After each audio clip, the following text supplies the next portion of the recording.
Have you ever stopped to think about how some really robust,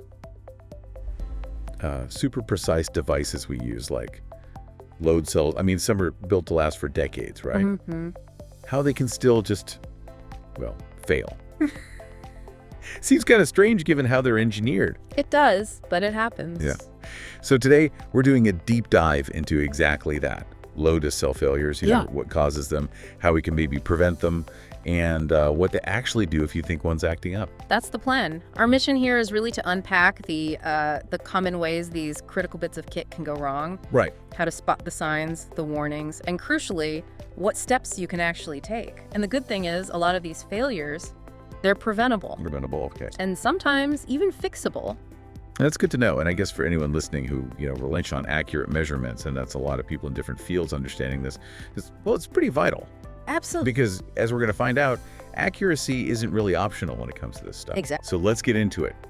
Where do we start with why these things fail? Okay, well, let's start with the big one. Probably the most common reason, overloading. Overloading. So just putting too much weight on it.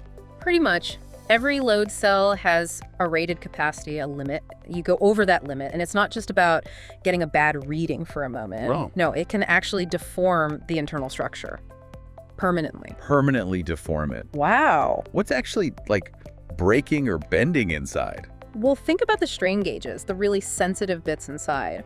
They're mounted on a metal structure. Right. When you overload it, that metal body might yield, it stretches or compresses beyond its elastic limit. It undergoes plastic deformation. So it doesn't spring back. Exactly. It doesn't return to its original shape, and that messes up the whole relationship between the force applied and the signal coming out. You get bad readings, non-linearity, or it won't even return to zero properly. Okay, got it. And you see this a lot. Yeah, it's especially common in high-capacity uses where maybe there aren't enough safeguards built in. So how do you prevent that? Just be more careful. Well, carefulness helps, but the best way is prevention through design, using overload-protected load cells. They make specific ones. Oh, yeah. They're designed to take those occasional hits beyond their normal range without, suffering that permanent damage. That makes a lot of sense. Okay, so overloading is number one. But these are sensitive instruments, right? Built with tight tolerances. What about just, good old-fashioned mechanical damage, like dropping one? Oh, for sure. That's a big one, too. They rely on precision machine parts, really tight tolerances. So dropping one, mishandling it, even exposing it to really high vibration or a sudden shock that can definitely compromise the structure. And it doesn't take much?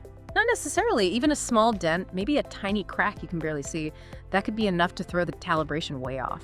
Wow. And if it gets hit hard enough, yeah, it might just be unfixable. And you know what's surprising? What's that? A lot of this damage actually happens during installation, or sometimes even during transport, before it's even used. Seriously?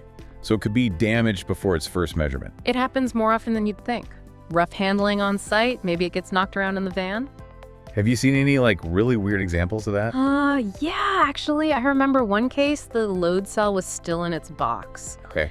And someone used it as a doorstop on a building site for a couple of days before they installed it. Oh, no. Yeah. Needless to say, the zero balance was interesting, completely deformed. A very expensive doorstop. Pretty much. It just shows, even things that seem harmless can wreck these things. Right. Okay, so physical damage is clear. What about something sneakier? You mentioned moisture earlier. Yeah. How does moisture cause a failure? It's sealed, isn't it? Usually. Some are, but not all, or not to the same degree. And yeah, sneaky is the right word. If you use a load cell in a damp place or somewhere it can actually get wet and it doesn't have the right protection. Then what? Water gets inside. Exactly. Moisture can seep in. And then you get corrosion on the internal parts. Or worse, you can get internal short circuits. Okay. Now, the good news is you can get load cells specifically designed for this. Properly sealed, hermetically sealed even, or even fully submersible ones for really tough environments. Right. But here's the really sneaky part. Corrosion doesn't always cause an immediate, obvious failure. No, sometimes it can take months, maybe even years, for that moisture to slowly degrade the internal circuitry. So you might not even know it's happening. You might just see a gradual drift in the readings, performance gets a bit flaky, and then one day, poof, total signal loss. Or just readings that are way off. That slow decay can be harder to spot than a sudden break. Wow, that is insidious. Okay, what about the opposite of wet? Like extreme temperature, hot or cold? Oh yeah, temperature extremes are definitely a stressor, both very hot and very cold conditions. How so? Well, materials expand when hot and contract when cold, right? So extreme temperatures or even just repeated cycling between temperatures puts stress on all the different materials inside the load cell, the metal body, the adhesives, the gauges themselves. And over time? Over time, that can cause microfractures, maybe the bonds holding things together fail, or just general mechanical shifts inside the transducer. So it loses its precision. Exactly, which is why it's so important to choose a sensor that's actually rated for the environment it's going to operate in. Right. There are high temp and low temp versions. Yes, specialized ones exist. But even if you have the right cell, if you consistently push it right to the edge of its temperature specs or slightly beyond, It's still going to wear out faster. it'll still degrade over time. Yeah, maybe slower than the wrong cell, but the stress still adds up. Okay, so we've got physical abuse, water, temperature. What about things we can't easily see, like electrical noise? Ah, good one. Yeah, electrical noise can be a real headache. Load cells work by producing a very small electrical signal from their internal strain gauge bridge. We're talking microvolts sometimes. Tiny signals. Incredibly tiny. So they're quite vulnerable to interference. Things like EMI, electromagnetic interference. For motors or power lines nearby. Exactly.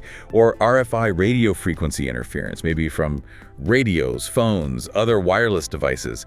Any strong electrical noise source can distort that tiny signal from the load cell. Distort it how? Just make the reading jumpy. It could make it jumpy, unstable, or even completely disrupt the reading, make it unusable. And what's key here is that even the absolute best, most expensive load cell can struggle if the rest of the system isn't set up right. Ah, it's not just the cell itself. No, the whole system matters. Yeah. Things like using properly shielded cables are crucial. Okay. Making sure everything is grounded correctly, using high-quality signal conditioners and instrumentation. Without that, noise gets in, gets amplified, and causes problems. Okay, the whole signal chain needs to be clean. Okay. And I guess, finally, there's just things getting old. Yeah. Aging. Yeah, absolutely. Nothing lasts forever, unfortunately. Even load cells that are, engineered for millions and millions of load cycles, they can eventually show signs of wear and fatigue. Just from normal use. From normal use over a long time, yes. But it's often accelerated if, say, regular maintenance or calibration has been skipped. Or if the device is just used constantly in a really rugged, demanding environment. Like any mechanical part, continuous stress eventually takes its toll. Material fatigue is a real thing. Okay, so that's a pretty comprehensive list of why things go wrong. Let's shift gears a bit. What if you suspect your load cell is going bad? What are the practical steps? How do you figure it out? Right, diagnosis. Well, the very first thing, always, is a good visual inspection. Just look at it. Just look carefully, don't underestimate it. Are there any obvious cracks? Is the body deformed in any way? Is the cable frayed, kinked, or damaged? Can you see any corrosion, especially around seals or connectors? Simple but effective first step. Often tells you a lot. If you see obvious damage, you've likely found at least part of the problem. Okay, assuming it looks okay visually, or maybe you can't see anything obvious, what's next? Next up, a zero balance test. Zero balance. Yeah, it's simple. Make sure there is absolutely no load, no force at all on the load cell. Then check the reading. And it should read 0. It should read 0 or very close to it within its specification. If it's reading something significant with no load applied, that's a big red flag. What does that usually mean? Could mean it's been overloaded in the past and permanently deformed, or maybe there's an internal electrical issue. Something's definitely wrong inside. Okay, red flag. So after checking 0, what then? Then you do some load testing. This is key for checking accuracy. How does that work? You need a known, accurate weight or force source. You apply this known load to the cell and check the reading it gives you. And compare the reading to the known weight. Exactly. Does the reading match the known weight within the load cell's specified tolerance or accuracy class if it's off by a significant amount? Problem. Or if you apply different known weights and the error isn't consistent, maybe it reads okay at low loads but poorly at high loads, or vice versa, that shows nonlinearity, another sign of trouble. Got it. So visual check, 0 check, load check. Are there more sort of technical electrical tests? Yes, definitely. A very important one is the bridge resistance test. Okay, what's that checking? It's checking the electrical health of the internal Wheatstone bridge circuit, that network of strain gauges.